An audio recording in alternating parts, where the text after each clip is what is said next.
தலைமுடியினில் பிறையது தெரிய கால் சலங்கைகள் நடனமும் புரிய எதிர் வருவது அவனது அருளே மரவோ மரவோ கல்வடிவென இருவிழி உருள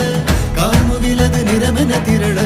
விழி விலகிட அவனது பெயரை தொழுவோம் தொழுவோம் சிவ வாழ்வில் சேராது ஓர் வாட்டமே அவன் பார்வை காட்டாதே மாற்றமே திருநீரை நாம் பூச தேரோட்டமே நலம் கூட தீராதோ போராட்டமே நினைத்த எதனையும் சொல்லென்பான் நிலப்பெற செயல் செய்யென்பான் எதிர்த்து பகைகளை வெல்லென்பான் வீரம் தந்தே எடுத்த அடியினில் செல்லென்பான் இமயமும் சிறு கல்லென்